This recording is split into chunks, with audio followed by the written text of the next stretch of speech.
think Cristian Santana and Roberto Campos' ceilings are. I think we talked about Campos earlier, right? If he Yeah. gets the ball in the air, he's a guy who's going to hit 20 home runs for them eventually. That'd be great. Yeah, I mean, I think you're looking at kind of a prototypical right fielder, a guy with a big arm, 20-plus home runs, maybe hit you somewhere between 250 and 280. I think that's the dream there with Campos. Yeah, better Marcus Thames. Yeah, something like I was thinking like Adolis Garcia, but maybe without the speed. I think Garcia is usually stealing 20 bases or so, but somebody like that, like who knows? Maybe like even like a, he fills out and gets super strong, and he's like a Jorge Soler type.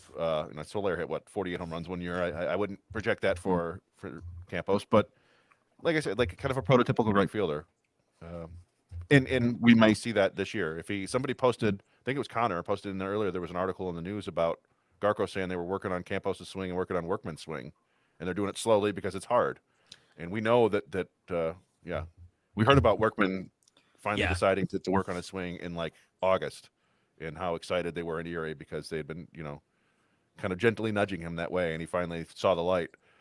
So that could be interesting. But for Santana, it's that's a little tougher because, like, I'm of the opinion that he's probably not a shortstop going forward. I think he's probably a second baseman, but I mean, I would not rule him out sticking at shortstop. And in that case, I don't know. Is he Willie Adames?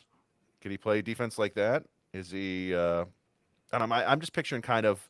I remember the Fangraphs when they had a capsule on him. Longenhagen compared him to Placido Polanco as a second baseman, kind of a hit first second baseman with not a lot of power. Now, I think we saw last year that he has some pretty significant raw power. He may actually be chasing it too much, so that's something that he might need to work on. But yeah, it's another guy that I think if everything works out, he's an everyday infielder, hitting you somewhere between, again, 250, 280 with 15, 20 home runs. He could be a Johnny Peralta. I mean, that works. I think for Campos, I think it's going to be a 15, 20 home run guy with at least 260. I think for his size, he has some surprisingly good speed. When I saw him down in Lakeland, he can get out of the box pretty quickly.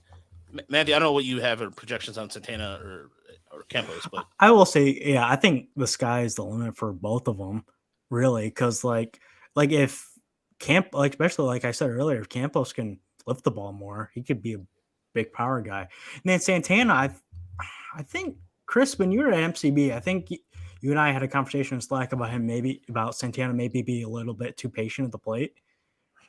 Well, he definitely had a high walk rate and a high strikeout rate, and it did feel like maybe he was, they were both the result of being a little too patient. And it's something that I think that, it almost feels like if he swings more, he'd do more damage instead of waiting for the perfect pitch. But, all things being equal, I'd rather a guy be a little bit too patient and learn to be more aggressive than every other Tigers hitter over the last 20 years who was way too aggressive.